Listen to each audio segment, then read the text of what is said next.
Bismillah walhamdulillah wassalatu wassalamu ala rasulillah wa ala alihi wa sahbihi wa mawalah.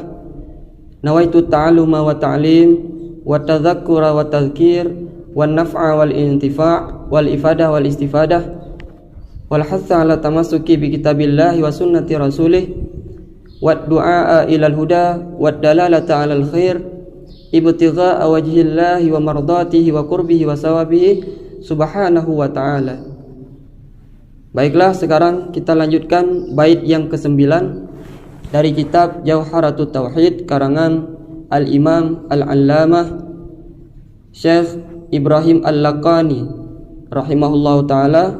Nafa'anallahu bihi wa bi'ulumihi fid daraini. Amin ya rabbal alamin.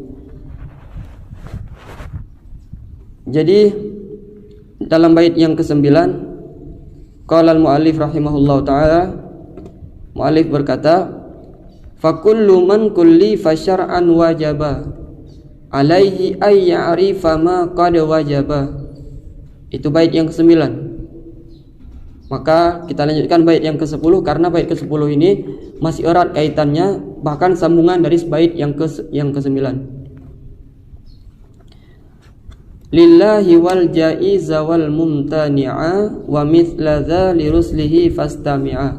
Bisa dibaca wa mithlu dha, bisa wa mithla dha.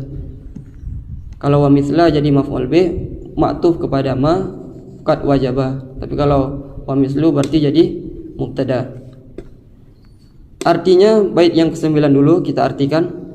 Fakullu man, maka bermula tiap-tiap siman, orang siapa saja, kullifa yang telah ditaklifkan akan nyaman, syar'an pada syara', wajib alaihi itu niscaya wajib atas nyaman, ay ya'rifa oleh bahwa mengenal ia nyaman. Ay ya'rifa di sini an masdariyah, maka mentakwilkan masdar fi'il mudhari' jadi masdar, maka jadi ma'rifatun. Oleh ma'rifah, kalau kita manakan sebagai fi'il, ay ya'rifa oleh bahwa mengenal ia nyaman, atau langsung oleh ma'rifah.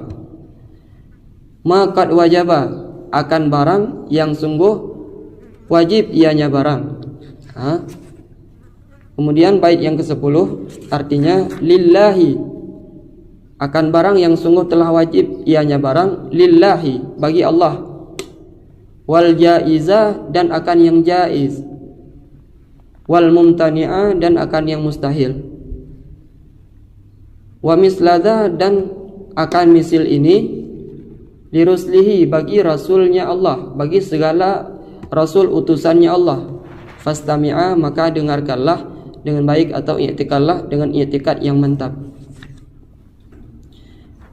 Jadi maksud daripada bait yang ke-9 dan ke-10 ini adalah musannif menyatakan bahwa setiap orang yang sudah mukallaf, sebagaimana nanti akan kita jelaskan makna mukallaf itu siapa, setiap orang yang telah dikatakan mukallaf, maka wajib terhadapnya untuk mengetahui apa saja yang wajib pada Allah Subhanahu wa taala, yang jaiz dan yang mustahil.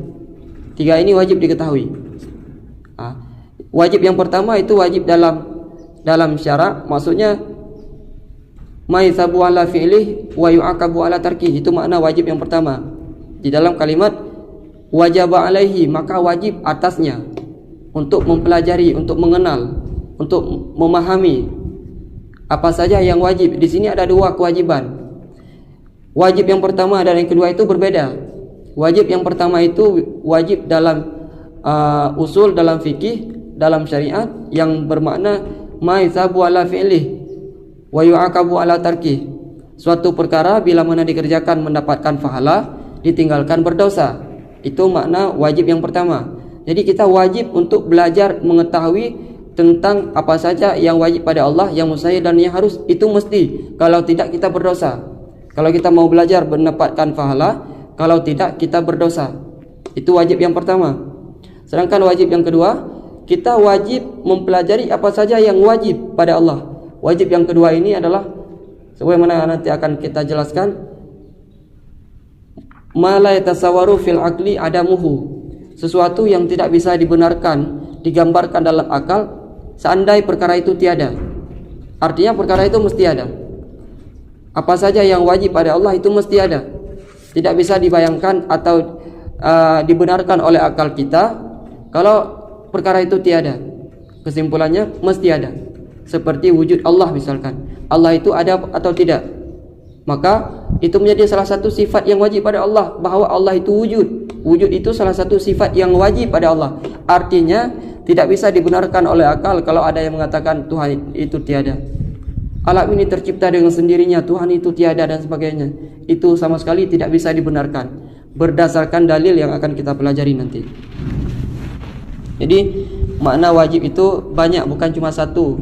Sebagaimana biasa kita mendengar wajib itu adalah, oh ini perkara wajib pada Allah, berarti Allah itu harus bersifat dengan sifat wujud, qidam, baqa itu. Kalau tidak Allah berdosa. Naudzubillah, bukan.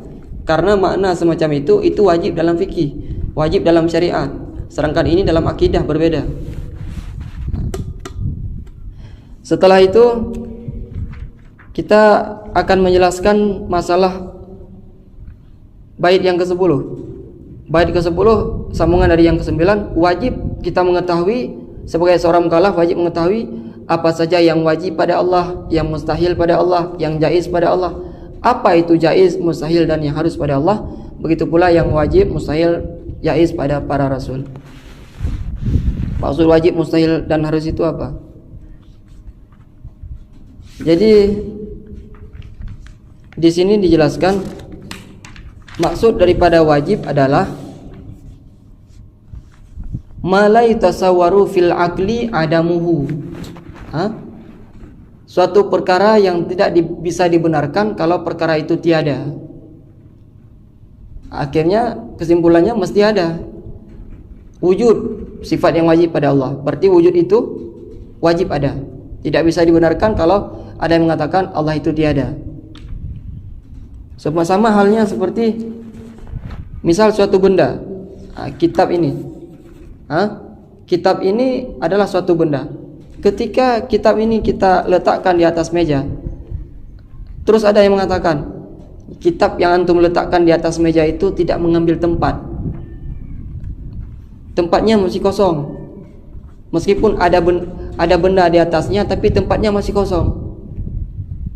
Karena benda itu tidak mengambil tempat. Kira-kira bisa dibenarkan tidak? Tidak bisa. Ini ada kotoran binatang misalkan. Ada kotoran binatang. Terus ada yang mengatakan ini kotoran ini tercipta dengan sendirinya. Ini ada dengan sendirinya tanpa ada binatang. Bisa dibenarkan tidak? Kotoran manusia juga demikian. Jadi kalau kotoran binatang aja, kotoran itu menunjukkan adanya binatang, apalagi alam semesta ini. Bisa nggak dibayangkan, dibenarkan kalau dikatakan alam ini tercipta dengan sendirinya? Maka sungguh tidak bisa dibenarkan.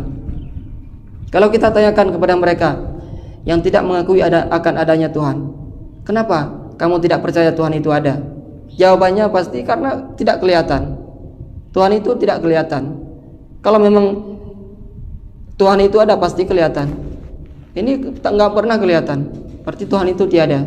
Misal dia lagi makan roti, yang tidak percaya akan adanya Tuhan karena nggak kelihatan, kita tanya sama dia, antum percaya roti ini ada? Iya. Terus percaya ada yang pembuat roti ini? Percaya. Pernah lihat nggak? Nggak pernah. Tahu nggak siapa yang buatnya? Nggak tahu. Tapi kamu percaya ada pembuat roti ini? Percayalah. Mana mungkin roti tercipta dengan sendirinya?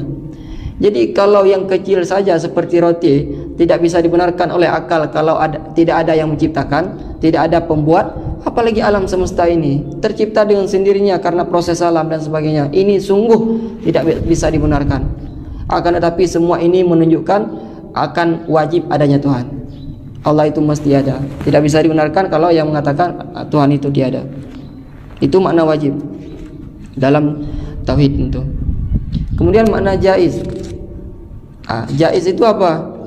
Jaiz adalah ma yasihu fil aqli wujuduhu taratan wa idamuhu taratan ukhra.